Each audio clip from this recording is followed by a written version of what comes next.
കർത്താവിന്റെ നാമത്തിന് സ്തുതി. ദിവസവും ഈ ചാനൽ കേൾക്കുന്നതിലൂടെ നിങ്ങൾക്ക് ഒരു വർഷത്തിനുള്ളിൽ ബൈബിൾ വായിക്കാൻ കഴിയും. ദയവായി ഷെയർ, സബ്സ്ക്രൈബ് ഒപ്പം സപ്പോർട്ട് ചെയ്യുക. ഇന്നത്തെ ബൈബിൾ വാക്യങ്ങൾ: യെശയ്യാവ് 65 അധ്യായം 1 മുതലുള്ള വാക്യങ്ങൾ. യെശയ്യാവ് 65 അധ്യായം 1 മുതലുള്ള വാക്യങ്ങൾ. എന്നെ ആഗ്രഹിക്കാത്തവർ എന്നെ അന്വേഷിപ്പാനിടയായി. എന്നെ അന്വേഷിക്കാത്തവർക്ക് എന്നെ കണ്ടെത്തുവാൻ സംഗതി വന്നു. എന്റെ നാമം വിളിച്ചപേക്ഷിക്കാത്ത ജാതിയോട് ഇതാ ഞാൻ എന്ന് ഞാൻ പറഞ്ഞു. സ്വന്തം വിചാരങ്ങളെ അനുസരിച്ചു ആകാത്ത വഴിയിൽ നടക്കുന്ന മത്സരമുള്ള ജനത്തിങ്കിലേക്ക് ഞാൻ ഇടപെടാതെ കൈനീട്ടുന്നു. അവർ എന്റെ മുഖത്ത് നോക്കി എല്ലായ്പ്പോഴും എന്നെ കോപിപ്പിക്കുന്ന ഒരു ജനമായി തോട്ടങ്ങളിൽ ബലി കഴിക്കുകയും ഇഷ്ടികമേൽ ധൂപം കാണിക്കുകയും കല്ലറകളിൽ കുത്തിയിരിക്കുകയും ഗുഹകളിൽ രാപാർക്കുകയും പന്നിയിറച്ചി തിന്നുകയും പാത്രങ്ങളിൽ അറപ്പായ ചാറ് നിറയ്ക്കുകയും മാറി നിൽക്ക, ഇങ്ങോട്ട് അടുക്കരുത്, ഞാൻ നിന്നേക്കാൾ ശുദ്ധൻ എന്ന് പറയുകയും ചെയ്യുന്നു. അവർ എന്റെ മൂക്കിൽ പുകയും ഇടവിടാതെ കത്തുന്ന തീയുമാകുന്നു. അത് എന്റെ മുമ്പാകെ എഴുതിവച്ചിരിക്കുന്നു. ഞാൻ പകരം വീട്ടിയല്ലാതെ അടങ്ങിയിരിക്കയില്ല. അവരുടെ മാർവിടത്തിലേക്ക് തന്നെ ഞാൻ പകരം വീട്ടും. നിങ്ങളുടെ അകൃത്യങ്ങൾക്കും മലകളിന്മേൽ ധൂപം കാട്ടുകയും കുന്നുകളിന്മേൽ എന്നെ ദൂഷിക്കുകയും ചെയ്തിട്ടുള്ള നിങ്ങളുടെ പിതാക്കന്മാരുടെ അകൃത്യങ്ങൾക്കും കൂടെ പകരം വീട്ടും.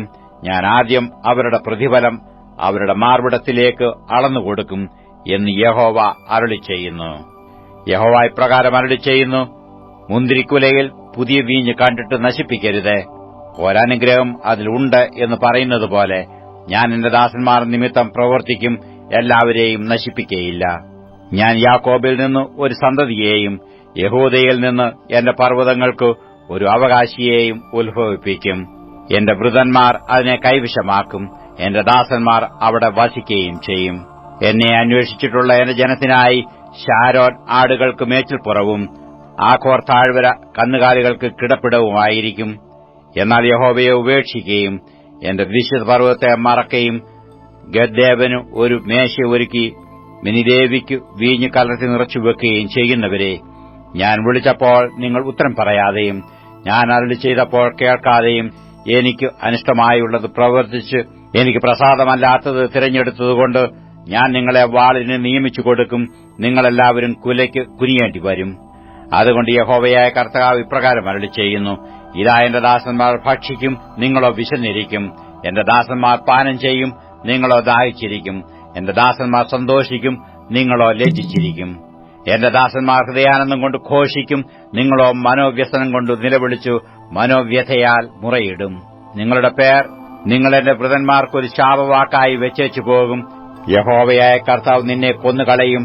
തന്റെ ദാസന്മാർക്കു അവൻ വേറൊരു പേർ വിളിക്കും. മുമ്പിലത്തെ കഷ്ടങ്ങൾ മറന്നുപോകുകയും അവ എന്റെ കണ്ണിന് മറഞ്ഞിരിക്കുകയും ചെയ്യുകൊണ്ട് ഭൂമിയിൽ തന്നെത്താൻ അനുഗ്രഹിക്കുന്നവൻ സത്യദൈവത്താൽ തന്നെത്താൻ അനുഗ്രഹിക്കും. ഭൂമിയിൽ സത്യം ചെയ്യുന്നവൻ സത്യദൈവത്തെ ചൊല്ലി സത്യം ചെയ്യും. ഇതാ ഞാൻ പുതിയ ആകാശവും പുതിയ ഭൂമിയും സൃഷ്ടിക്കുന്നു. മുമ്പിലെത്തവ ആരും ഓർക്കയില്ല, ആരുടെയും മനസ്സിൽ വരികയുമില്ല. ഞാൻ സൃഷ്ടിക്കുന്നതിനെക്കുറിച്ച് നിങ്ങൾ സന്തോഷിച്ചു എന്നേക്കും ഘോഷിച്ചുല്ലസിപ്പീൻ. ഇതാ ഞാൻ യെരൂശലേമിനെ ഉല്ലാസപ്രദമായും അതിലെ ജനത്തെ ആനന്ദപ്രദമായും സൃഷ്ടിക്കുന്നു. ഞാൻ യെരൂശലേമിനെക്കുറിച്ച് സന്തോഷിക്കുകയും എന്റെ ജനത്തെക്കുറിച്ച് ആനന്ദിക്കുകയും ചെയ്യും. കരച്ചിലും നിലവിളിയും ഇനി അതിൽ കേൾക്കയില്ല. കുറെ ദിവസം മാത്രം ജീവിക്കുന്ന കുട്ടിയും ആയുസ് തികയാത്ത വൃദ്ധനും അവിടെ ഇനി ഉണ്ടാകയില്ല. ബാലൻ 100 വയസ്സ് പ്രായമുള്ളവനായി മരിക്കും. പാപിയോ 100 വയസ്സുള്ളവനായിരുന്നാലും ശപിക്കപ്പെട്ടവൻ എന്നേ വരൂ. അവർ വീടുകളെ പണിതു പാർക്കും. അവർ മുന്തിരിത്തോട്ടങ്ങളെ ഉണ്ടാക്കി അവയിലെ ഫലം അനുഭവിക്കും. അവർ പണിക, മറ്റൊരുത്തൻ പാർക്ക എന്ന് വരികയില്ല. അവർ നടുക, മറ്റൊരുത്തൻ തിന്നുക എന്നും വരികയില്ല. എന്റെ ജനത്തിന്റെ ആയുസ് വൃക്ഷത്തിന്റെ ആയുസ് പോലെയാകും. എന്റെ വൃതന്മാർ തന്നെ തങ്ങളുടെ അധ്വാന ഫലം അനുഭവിക്കും. അവർ വൃഥ അധ്വാനിക്കയില്ല, ആപത്തിനായിട്ട് പ്രസവിക്കുകയുമില്ല. അവർ യഹോവയാൽ അനുഗ്രഹിക്കപ്പെട്ടവരുടെ സന്തതിയല്ലോ. അവരുടെ സന്താനം അവരോടുകൂടെ ഇരിക്കും. അവർ വിളിക്കുന്നതിനു മുമ്പേ ഞാൻ ഉത്തരമരുളും. അവർ സംസാരിച്ചുകൊണ്ടിരിക്കുമ്പോൾ തന്നെ ഞാൻ കേൾക്കും. ചെന്നായും കുഞ്ഞാട് ഒരുമിച്ച് മേയും. സിംഹം കാള എന്ന പോലെ വൈക്കോൽ തിന്നും. സർപ്പത്തിനു പൊടി ആഹാരമായിരിക്കും. എന്റെ വിശുദ്ധ പർവ്വതത്തിലെങ്ങും ഒരു ദോഷമോ നാശമോ ആരും ചെയ്യുകയില്ല എന്ന് യഹോവ അരുളി ചെയ്യുന്നു. യെശയ്യാവ് 66 അധ്യായം 1 മുതലുള്ള വാക്യങ്ങൾ. യെശയ്യാവ് 66 അധ്യായം 1 മുതലുള്ള വാക്യങ്ങൾ. യഹോവ ഇപ്രകാരം അരുളിച്ചെയ്യുന്നു: സ്വർഗ്ഗം എന്റെ സിംഹാസനവും ഭൂമി എന്റെ പാദപീഠവും ആകുന്നു. നിങ്ങൾ എനിക്ക് പണിയുന്ന ആലയം ഏതുവിധം? എന്റെ വിശ്രമസ്ഥലവും ഏത്? എന്റെ കൈ ഇതൊക്കെയും ഉണ്ടാക്കി, അങ്ങനെയാകുന്നു ഇതൊക്കെയും ഉളവായത് എന്ന് യഹോവ അരുളിച്ചെയ്യുന്നു. എങ്കിലും അരിഷ്ടനും മനസ്സ് തകർന്നവനും എന്റെ വചനത്തിങ്കൽ വിറയ്ക്കുന്നവനുമായ മനുഷ്യനെ ഞാൻ കടാക്ഷിക്കും. കാളയെ അറുക്കുകയും മനുഷ്യനെ കൊല്ലുകയും ചെയ്യുന്നവൻ, കുഞ്ഞാടിനെ യാഗം കഴിക്കുകയും നായുടെ കഴുത്ത് ഒടിക്കുകയും ചെയ്യുന്നവൻ, ഭോജനയാഗം കഴിക്കുകയും പന്നിച്ചോര അർപ്പിക്കുകയും ചെയ്യുന്നവൻ, ധൂപം കാണിക്കുകയും മിഥ്യാമൂർത്തിയെ വാഴ്ത്തുകയും ചെയ്യുന്നവൻ, ഇവർ സ്വന്തം വഴികളെ തിരഞ്ഞെടുക്കുകയും അവരുടെ മനസ്സ് മ്ലേച്ഛ വിഗ്രഹങ്ങളിൽ ഇഷ്ടപ്പെടുകയും ചെയ്യുന്നതുപോലെ ഞാനും അവരെ ഉപദ്രവിക്കുന്നത് തിരഞ്ഞെടുത്തു അവർ ഭയപ്പെടുന്നത് അവർക്ക് വരുത്തും. ഞാൻ വിളിച്ചപ്പോൾ ആരും ഉത്തരം പറയാതെയും ഞാൻ അരുളി ചെയ്തപ്പോൾ കേൾക്കാതെയും അവർ എനിക്ക് അനിഷ്ടമായുള്ളത് ചെയ്തു. എനിക്ക് പ്രസാദമല്ലാത്തത് തിരഞ്ഞെടുത്തതുകൊണ്ട് തന്നെ. യഹോവയുടെ വചനത്തിങ്കൽ വിറയ്ക്കുന്നവരെ, അവന്റെ വചനം കേട്ടുകൊള്ളുവീൻ. നിങ്ങളെ പകച്ചു എന്റെ നാമനിമിത്തം നിങ്ങളെ പുറത്താക്കി കളയുന്ന നിങ്ങളുടെ സഹോദരന്മാർ, ഞങ്ങൾ നിങ്ങളുടെ സന്തോഷം കണ്ട് രസിക്കേണ്ടതിന് യഹോവ തന്നെത്താൻ മഹത്വീകരിക്കട്ടെ എന്ന് പറയുന്നുവല്ലോ. എന്നാൽ അവർ ലജ്ജിച്ചു പോകും. നഗരത്തിൽ നിന്ന് ഒരു മുഴക്കം കേൾക്കുന്നു, മന്ദിരത്തിൽ നിന്ന് ഒരു നാദം കേൾക്കുന്നു. തന്റെ ശത്രുക്കളോട് പ്രതിക്രിയ ചെയ്യുന്ന യഹോവയുടെ നാദം തന്നെ. നോവ് കിട്ടും മുമ്പേ അവൾ പ്രസവിച്ചു, വേദന വരും മുമ്പേ അവൾ ഒരു ആൺകുഞ്ഞിനെ പ്രസവിച്ചു. ഈ വക ആർ കേട്ടിട്ടുള്ളൂ? ഇങ്ങനെയുള്ളത് ആർ കണ്ടിട്ടുള്ളൂ? ഒരു ദേശം ഒരു ദിവസം കൊണ്ട് പിറക്കുമോ? ഒരു ജാതി ഒന്നായിട്ട് തന്നെ ജനിക്കുമോ? സിയോനോ നോവ് കിട്ടിയ ഉടൻ തന്നെ മക്കളെ പ്രസവിച്ചിരിക്കുന്നു. ഞാൻ പ്രസവദ്വാരത്തിങ്കൽ വരുത്തിയിട്ട് പ്രസവിപ്പിക്കാതെ ഇരിക്കുമോ എന്ന് യഹോവ അരുളി ചെയ്യുന്നു. പ്രസവിക്കുമാറാക്കിയിട്ട് ഞാൻ ഗർഭപാത്രം അടച്ചുകളയുമോ എന്ന് നിന്റെ ദൈവം അരുളി ചെയ്യുന്നു. യെരൂശലേമിനെ സ്നേഹിക്കുന്ന ഏവരുമായുള്ളവരെ, അവളോടുകൂടെ സന്തോഷിപ്പീൻ, അവളെ ചൊല്ലി ഘോഷിച്ചുല്ലസിപ്പീൻ. അവളെ ചൊല്ലി ദുഃഖിക്കുന്ന ഏവരുമായുള്ളവരെ, അവളോടുകൂടെ അത്യന്തം ആനന്ദിപ്പീൻ. അവളുടെ സ്വാന്ത്വന സ്തനങ്ങളെ പാനം ചെയ്ത് തൃപ്തരാകുകയും അവളുടെ തേജസ്സിൽ കുജാഗ്രങ്ങളെ നുകർന്നു രമിക്കുകയും ചെയ്യുവീൻ. യഹോവ ഇപ്രകാരം അരുളി ചെയ്യുന്നു: നിങ്ങൾക്ക് കുടിപ്പാൻ വേണ്ടി ഞാൻ അവൾക്ക് നദി പോലെ സമാധാനവും കവിഞ്ഞൊഴുകുന്ന തോടുപോലെ ജാതികളുടെ മഹത്വവും നീട്ടിക്കൊടുക്കും. നിങ്ങളെ പാർശ്വത്തിൽ എടുത്തുകൊണ്ടു നടക്കുകയും മുഴങ്കാലിന്മേൽ ഇരുത്തി ലാളിക്കുകയും ചെയ്യും. അമ്മ ആശ്വസിപ്പിക്കുന്നതുപോലെ ഞാൻ നിങ്ങളെ ആശ്വസിപ്പിക്കും. നിങ്ങൾ യെരൂശലേമിൽ ആശ്വാസം പ്രാപിക്കും. അത് കണ്ടിട്ട് നിങ്ങളുടെ ഹൃദയം സന്തോഷിക്കും. നിങ്ങളുടെ അസ്ഥികൾ ഇളംപുല്ലുപോലെ തഴയ്ക്കും. യഹോവയുടെ കൈ തന്റെ ദാസന്മാർക്ക് വെളിപ്പെടും. ശത്രുക്കളോടോ അവൻ ക്രോധം കാണിക്കും. യഹോവ തന്റെ കോപത്തെ ഉഗ്രതയോടും തന്റെ ശാസനയെ അഗ്നിജ്വാലകളോടും കൂടെ നടത്തുവാൻ അഗ്നിയിൽ പ്രത്യക്ഷമാകും. അവന്റെ രഥങ്ങൾ ചുഴലിക്കാറ്റുപോലെയിരിക്കും. യഹോവ അഗ്നികൊണ്ടും വാൾകൊണ്ടും സകല ജഡത്തോടും വ്യവഹരിക്കും. യഹോവയുടെ നിഹിതന്മാർ വളരെ ആയിരിക്കും. തോട്ടങ്ങളിൽ പോകേണ്ടതിന് നടുവിനെ അനുകരിച്ച് തങ്ങളെ തന്നെ ശുദ്ധീകരിച്ച് വെടിപ്പാക്കുകയും പന്നിയിറച്ചി, അറപ്പ്, ചുണ്ടലി എന്നിവയെ തിന്നുകയും ചെയ്യുന്നവർ ഒരുപോലെ മുടിഞ്ഞുപോകും എന്ന് യഹോവയുടെ അരുളപ്പാട്. ഞാൻ അവരുടെ പ്രവൃത്തികളെയും വിചാരങ്ങളെയും അറിയുന്നു. ഞാൻ സകല ജാതികളെയും ഭാഷക്കാരെയും ഒന്നിച്ചു കൂട്ടുന്ന കാലം വരുന്നു. അവർ വന്ന് എന്റെ മഹത്വം കാണും. ഞാൻ അവരുടെ ഇടയിൽ ഒരടയാളം പ്രവർത്തിക്കും. അവരിൽ രക്ഷിക്കപ്പെട്ട ചിലരെ ഞാൻ തർശീശ് വില്ലാളികളായ പൂൽ, ലൂദ് എന്നിവരും തൂബാൽ, യാവാൻ എന്നിവരുമായ ജാതികളുടെ അടുക്കലേക്കും എന്റെ കീർത്തി കേൾക്കുകയും എന്റെ മഹത്വം കാണുകയും ചെയ്തിട്ടില്ലാത്ത ദൂരദ്വീപുകളിലേക്കും അയക്കും. അവർ എന്റെ മഹത്വത്തെ ജാതികളുടെ ഇടയിൽ പ്രസ്താവിക്കും. ഇസ്രായേൽ മക്കൾ യഹോവയുടെ ആലയത്തിലേക്ക് വെടിപ്പുള്ള പാത്രങ്ങളിൽ വഴിപാട് കൊണ്ടുവരുന്നതുപോലെ അവർ സകല ജാതികളുടെയും ഇടയിൽ നിന്ന് നിങ്ങളുടെ സഹോദരന്മാരെയൊക്കെയും കുതിരപ്പുറത്തും രഥങ്ങളിലും പല്ലക്കുകളിലും കോവർ കഴുതപ്പുറത്തും ഒട്ടകപ്പുറത്തും കയറ്റി എന്റെ വിശുദ്ധ പർവ്വതമായ യെരൂശലേമിലേക്ക് യഹോവയ്ക്ക് വഴിപാടായി കൊണ്ടുവരും എന്ന് യഹോവ അരുളി ചെയ്യുന്നു. അവരിൽ നിന്ന് ചിലരെ ഞാൻ പുരോഹിതന്മാരായും ലേവ്യരായും എടുക്കും എന്ന് യഹോവ അരുളി ചെയ്യുന്നു. ഞാൻ ഉണ്ടാക്കുന്ന പുതിയ ആകാശവും പുതിയ ഭൂമിയും എന്റെ മുമ്പാകെ നിലനിൽക്കുന്നതുപോലെ നിങ്ങളുടെ സന്തതിയും നിങ്ങളുടെ പേരും നിലനിൽക്കുമെന്ന് യഹോവയുടെ അരുളപ്പാട്. പിന്നെ അമാവാസി തോറും ശബ്ബത്ത് തോറും സകല ജഡവും എന്റെ സന്നിധിയിൽ നമസ്കരിപ്പാൻ വരുമെന്ന് യഹോവ അരുളി ചെയ്യുന്നു.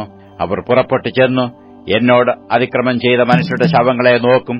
അവരുടെ പുഴു ചാകയില്ല, അവരുടെ തീ കെട്ടുപോകയില്ല. അവർ സകല ജഡത്തിനും അറപ്പായിരിക്കും. അപ്പോസ്തലനായ പൗലോസ് എഫേസ്യർക്ക് എഴുതിയ ലേഖനം 5-ാം അധ്യായം 1 മുതലുള്ള വാക്യങ്ങൾ. എഫേസ്യർ 5-ാം അധ്യായം 1 മുതലുള്ള വാക്യങ്ങൾ. ആകയാൽ പ്രിയമക്കളെന്ന പോലെ ദൈവത്തെ അനുകരിപ്പീൻ. ക്രിസ്തുവും നിങ്ങളെ സ്നേഹിച്ച് നമുക്ക് വേണ്ടി തന്നെത്താൻ ദൈവത്തിന് സൗരഭ്യവാസനയായ വഴിപാടും യാഗവുമായി അർപ്പിച്ചതുപോലെ സ്നേഹത്തിൽ നടപ്പീൻ. ദുർനടപ്പും യാതൊരു അശുദ്ധിയും അത്യാഗ്രഹവും നിങ്ങളുടെ ഇടയിൽ പേർ പറകപോലും അരുത്. അങ്ങനെയാകുന്നു വിശുദ്ധന്മാർക്ക് ഉചിതം. ചീത്തത്തരം, പൊട്ടച്ചൽ, കളിവാക്ക്, ഇങ്ങനെ ചേർച്ചയല്ലാത്തവ ഒന്നും അരുത്. സ്തോത്രമത്രേ വേണ്ടത്. ദുർനടപ്പുകാരൻ അശുദ്ധൻ, വിഗ്രഹാരാധിയായ ദ്രവ്യാഗ്രഹി ഇവർക്ക് ആർക്കും ക്രിസ്തുവിന്റെയും ദൈവത്തിന്റെയും രാജ്യത്തിൽ അവകാശമില്ല എന്ന് നിങ്ങൾ അറിയുന്നുവല്ലോ. വ്യർത്ഥവാക്കുകളാൽ ആരും നിങ്ങളെ ചതിക്കരുത്. ഈ വക നിമിത്തമല്ലോ ദൈവകോപം അനുസരണം കെട്ടവരുടെ മേൽ വരുന്നു. നിങ്ങൾ അവരുടെ കൂട്ടാളികളാകരുത്.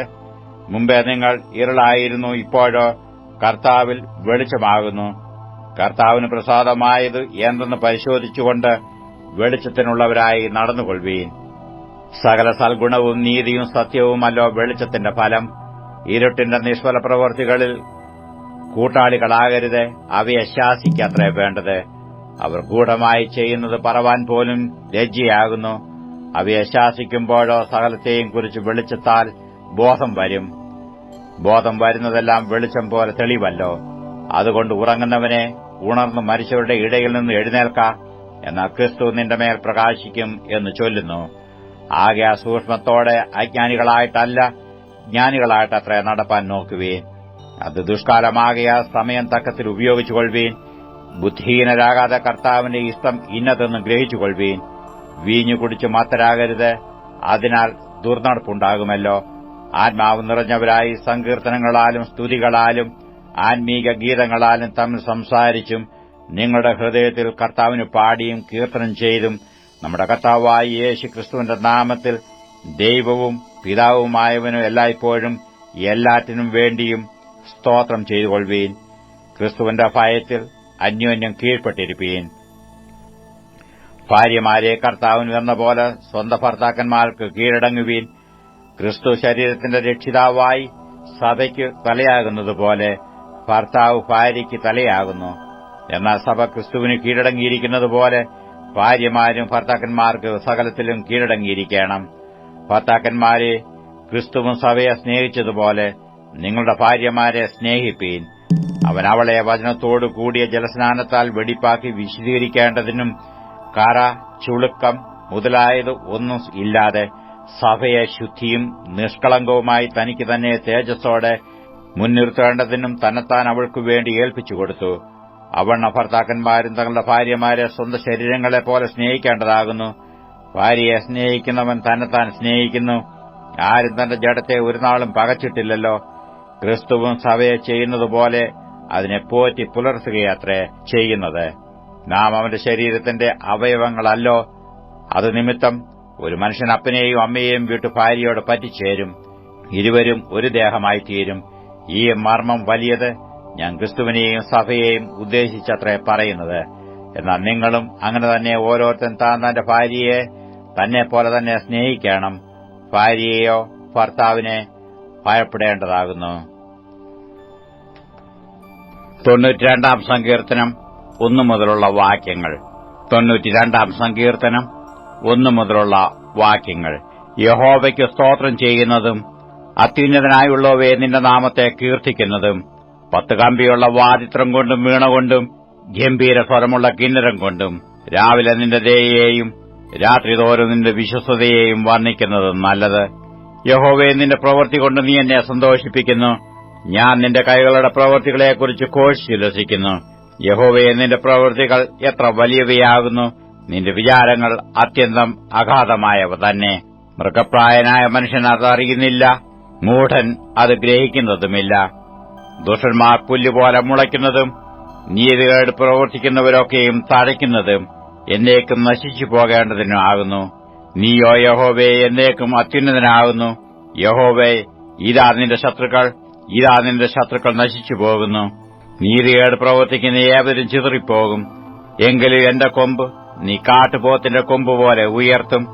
പുതിയ എണ്ണ എന്നെ തേപ്പിക്കുന്നു. എന്റെ കണ്ണ് എന്റെ ശത്രുക്കളെ കണ്ടും എന്റെ ചെവി എന്നോട് എതിർക്കുന്ന ദുഷ്കർമ്മികളെക്കുറിച്ച് കേട്ടും രസിക്കും. നീതിമാൻ പന പോലെ തഴയ്ക്കും, ലെബാനോനിലെ ദേവദാരു പോലെ വളരും.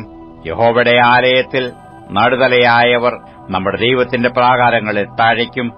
വാർദ്ധക്യത്തിലും അവർ ഫലം കായ്ച്ചുകൊണ്ടിരിക്കും. അവർ പുഷ്ടിവെച്ചും പച്ചപിടിച്ചും ഇരിക്കും. യഹോവ നേരുള്ളവൻ, അവൻ എന്റെ പാറ, അവനിൽ നീതികേടില്ല എന്ന് കാണിക്കേണ്ടതിന് തന്നെ.